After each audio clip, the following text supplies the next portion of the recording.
There's been quite a bit happening in the finance world over the past month, so I wanted to highlight some of the things that are going on and how they might affect you. So let's take a look at some of the top financial news that I've been watching in March. The first one is what we're calling the Goldilocks scenario. So this is the whole situation of having raised interest rates over the past year and a half or so. The Federal Reserve has been trying to curb inflation while not shipwrecking the economy and putting it into recession. And so that's kind of what they were looking for, is that Goldilocks scenario where it was not too hot, not too cold, not too soft, not too hard. You think about the fairy tale of Goldilocks and the three bears, where they're trying to find exactly the right balance. So the Fed has been playing that game and trying to find exactly the right balance to bring us to their target of 2% inflation while not putting the economy into recession. It's something in the finance world they call a soft landing versus, a crash landing if they go into recession. And so I have been seeing some very interesting pieces from kind of both sides of the equation. You'll see my videos here on my channel that I did about my thoughts on recession over the next 12 to 18 months. It's really interesting because Morningstar, which is a big financial institution, they put out a very compelling argument for why we probably will have a soft landing. So I'll link to that in the description below. Versus you also see heads of banks and heads of the finance industry saying, oh no, we are definitely having a recession. It's definitely coming. We're not going to have that soft landing. So time will tell what's going to happen here. I'll put up a chart on the screen that shows inflation and kind of where it's been over the past couple of years. So if you look back there at 2020, obviously inflation was pretty low. The pandemic kicked off. Inflation started to kick up and it reached its high there in the spring, summer of 22. And then now we're hovering right around 3.13% inflation in March for core inflation. So while we are down a lot from where we were back in the height of the inflationary mountain there, like that chart, shows you the peak inflation. We're down quite a bit from that now. Inflation has still been what the Federal Reserve likes to call sticky. So sticky inflation that just it's not coming down as quickly as they were expecting. So the Fed just had a meeting recently that just wrapped up this past week where they sat down and kind of made their announcements about what they were going to do. So the plan right now is that there won't be any more interest rate raises or hikes, and instead they're going to be making a total of about 3 interest rate cuts over the next next calendar year, so through the end of 2024. And so that's kind of their game plan right now. Of course, that's based on continuing to try to hit that Goldilocks scenario of 2% inflation without tilting the economy into recession. But right now, the jobs numbers are really good. Economic growth is really, really good. And so we will see if they manage to do it. There was a lot of skepticism when they first started raising interest rates of, oh, is this going to work? There's still a lot of skepticism about if it's going to work. But again, I'll link to Morningstar's report on their thoughts about why we might actually be seeing a soft landing. Personally, I don't know. I'm seeing people make really compelling arguments for a soft landing and for a crash landing and experiencing a recession here. So time will tell, but you can watch my recession preparedness videos. I'll link to those in the description as well so that you can watch those, because it's always a good idea to be prepared for an economic downturn, whether it's a big one or a small one. So that's just some tools that you can have in your back pocket there. The second thing to pay attention to, and this was great, this will really help out a lot of consumers here in the US, is that credit card late fees were slashed.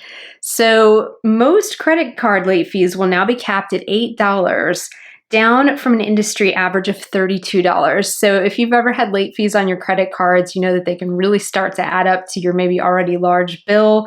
And so this is a really great deal. Credit cards companies make billions and billions of dollars collectively off of late fees each and every year. And I've always thought that was such a racket. So the Consumer Financial Protection Bureau went ahead and put that through.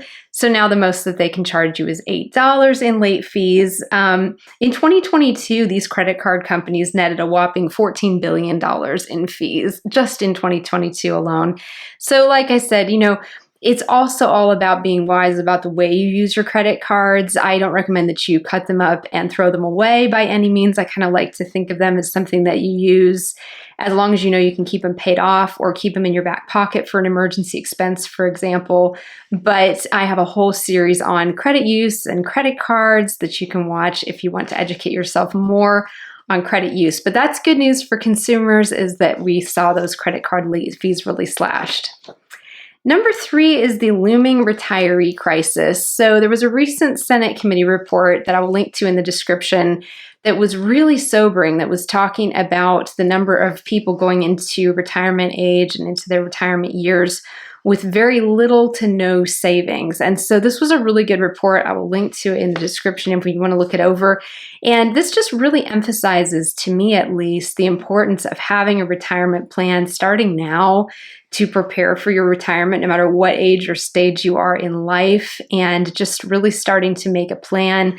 Maybe consider working with a retirement planner and really start to get your game plan in place now, so that you're not one of those people that ends up not having thought about retirement and then hoping that, for example, Social Security continues to pay out at the rates they're paying out now, which honestly, Social Security is not paying out very much now in today's dollars, and especially with the cost of living crisis that we're in, that puts people in even more of a jam.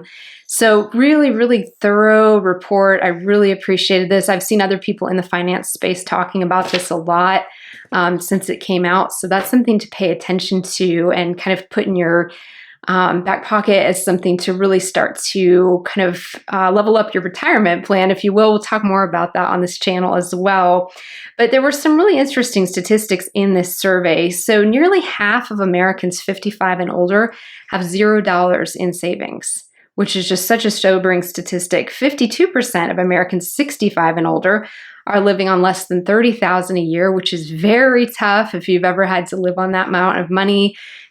Forget even like the cost of living thing we're in right now. At any point in time, $30,000 a year is tough to try to make a good living on and live comfortably.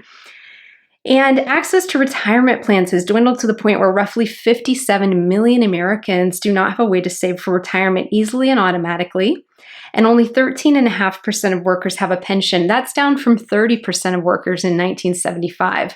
So almost half as few, or cut that number in half from 1975, how many people were pulling pensions through their jobs versus today. And a lot of that is because corporations have by and large done away with retirement plans, as they have really focused more on their bottom line and less on their workforce. So I feel like a lot of retirement and pension plans are really kind of going away, which again is another really important reason to have your own system in place and your own retirement plan in place and start as soon as possible. Also, like I said, the Social Security benefits just aren't paying out that much. In 2023, the average was just about $1,700 a month, $1,782. So, really, really tiny little bit of money. It's not meant to be lived on. It's supposed to be kind of in addition to your retirement savings. So all this adds up to really emphasize the critical importance of starting to save for retirement as early as you possibly can in your working years. Not put that off. Reach out to a retirement professional if you need help figuring out kind of like how much you need to be dedicating towards retirement, above and beyond, say, your rainy day savings or your emergency fund. But that was something that's very big, and that's been making waves in the finance space over the last month or so since that report came out. The fourth thing I'm watching here is gold bugs are happy. So the price of gold bullion or gold bars has gone up to record high levels with all of the inflationary cycle that we've been in, and with the questions about will we or won't we have a soft landing in terms of the economy, will we or won't we go into a recession. So spot price on gold hit $2,161 per troy ounce. So that made people who are invested in gold very, very happy. Gold investing is really interesting because it's not a way to necessarily grow your wealth. It's definitely more of a store of value over time. It's not going to make you great, huge returns. but it is still a very large, popular investment vehicle to just kind of help your money hold value even during inflation, for example. So there's lots of ways to invest in gold. You can actually buy gold coins and gold bars. They even sell them on Costco's website, or at least they were. They were so popular. I don't know if they restocked them or how that went. But anyway, there's lots of different ways that you can invest in gold. You can own it yourself. You can buy gold ETFs on the stock market. All kinds of different ways. If you're buying it and holding it at home, then you have to figure out how to store it securely. And just remember too that when it's stored in your home, it's not going to be covered by your homeowner's insurance. So if you have a fire or someone breaks in and steals it, it's not insured. So it's a little bit of a hassle. Physically owning gold, some people opt for gold depositories where they purchase it and then it's stored in a secure location for them. Those are very popular as well. So anyway, lots of different options if you're interested in investing in gold, but that's been performing really well over the past couple of months. And then finally, there are some ways now that you can file your taxes for free if you're still waiting to file your taxes here in the US. Remember, the filing deadline on that is coming up April 15th, so just under a month away. And I'll link to an article I came across that has resources for doing your tax filing for free. Some conditions apply, so check your individual state and see if you're eligible. You can also try the new IRS Direct File Pilot Program if it's available in your state right now. There's only a handful of states in the US that have access to this, but it may help save some money as you're doing your tax filing, not to have to pay big tax prep fees. So check those resources out. I'll link to them in the description as well. All right, well, that's the top finance news that I am watching here in March of 24. Please let me know in the comments what other things you've been watching and other things that we should make the community aware of that's important in the finance news space. As always, thank you so much for subscribing and for commenting, for your likes.